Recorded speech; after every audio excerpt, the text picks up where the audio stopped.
Quezon. Buong pamilya ko po wala pang nakukuha. Dapat pa po bang i-follow up? Salamat po. Yun nga, kung mabigay niya sa amin yung kanyang transaction number, kasi matitrace din natin na kung printed na siya eh. Kasi sa ito pala hindi ko nasabi, yung PhilPos kasi just like any other mails nila, may tracking yan sila.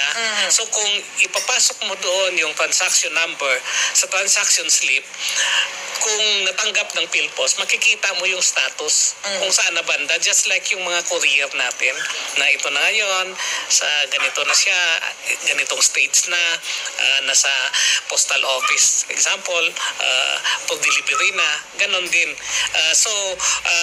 Dapat itry nila yon. Kung hindi nila makita doon, then mag-email sila sa PSA, bigay nila yung mga transaction number, and of course, don't forget na magbigay din ng kanilang contact number para na whatever the result, ma-inform namin sila kung ano talaga yung gagawin nila. Eto sir, senior citizen, si Ate Nating. Sabi niya, October last year ako nagpa-register. Bakit yung iba dumating na, yung sa akin wala pa? Kailangan ko yun, senior na ako, 72 years old. Baka ito yung sinasabi mong case kanina. So, yes. Mag-follow up kayo. It's either kung malapit sa inyo yung office ng PSA, may registration na center dyan kung sa mall or sa LGU, or mag-email kayo sa info@philsys.gov.ph, bibigay nyo yung mga detalye, and then we will contact you. Of course, mag-iwan kayo ng kanyang contact number, and we will respond kung ano yung gagawin nyo. It's either kung for distribution, or pwede din kasi kung digital siya, or sa email, sa e-file ID na digital na soft copy, pwede din namin ipadala through email. Eto sir, merong concern si Ledsam Aliu dun. Sabi niya, nag-effort pa naman kaming mag-register at nataon pa sa pandemic. Tapos, ang ending, pinagtatapon lang pala ang mga ID. Ang sabi po, meron daw mga ID na nakita sa basura, kaya lang hindi nakalagay sir kung saan yung location eh. May report kami na tanggap, pero that is under investigation ngayon, kasi first kina-coordinate din namin sa PhilPos kasi sila yung nagde-deliver. But of course, yung sa PSA na side ay talagang nag-adhere kami sa Data Privacy Act. Yun talaga yung pinaka concern namin, especially even sa pag-design ng system. So we do not want na lilihis kami doon, and kung may makikita kami na may mananagot doon, PSA really ay ipupurso niya yung pananagutan kung sino man yung may doon, may dapat magiging accountable. But we are coordinating that with the PhilPos, including yung sa barangay na kung saan nangyari yun. Naku, kung totoo yan ba't mo tinatapon? Hinihintay nga namin yung ID eh. Tapos itatapon. Eto sir, kapareho ng case ni Nia.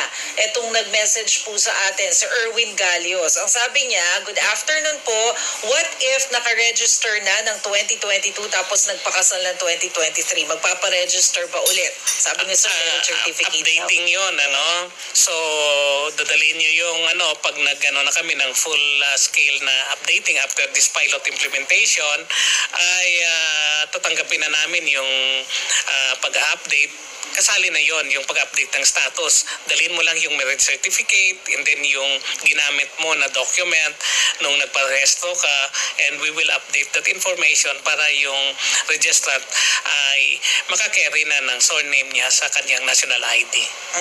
Ito sir, kay Bianca Perez, pinadala po yung national ID ko sa lumang address namin, kaso nakalipat na kami. Ang in-issue po na ID is yung temporary or yung nakapapel lang. Need ko daw puntahan sa City Hall namin. Paano kaya yun? Within 30 days na po yung claiming. Paano kung lagpas na ng 30 days? Makukuha pa rin ba?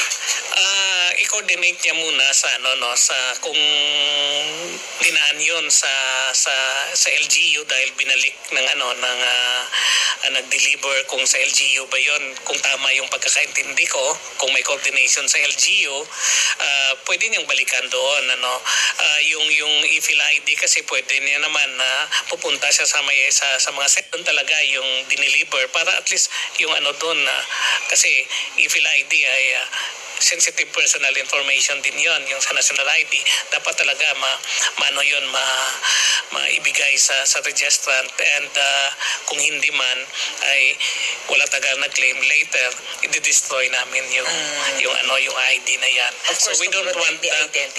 we don't want to do that especially yung printed sa BSP. That is why for us for the longest possible time talaga namin yon, we will hold to that para lang na ma-ensure na ma-receive ng citizen kasi ginastosan yan natin and then i-destroy lang natin because hindi na-claim, so hindi dapat. Sayang naman, pondo din yun ng gobyerno mga kapatid. Pero for now, maraming salamat po for joining us this afternoon, Mr. Fred Soliesta, Deputy National Statistician ng PSA. Thank you, sir. Salamat din, Maricel, at saka sa program na Sagot Kita ng TV5. Yan. Mga kapatid, dyan na po nagtatapos ang isang oras na tanungan at sagutan. Ito ang programang tulay nyo sa serbisyo publiko. Sa ngalan ni Cheryl Cosem, ako po si Maricel Halili. Sagot Kita.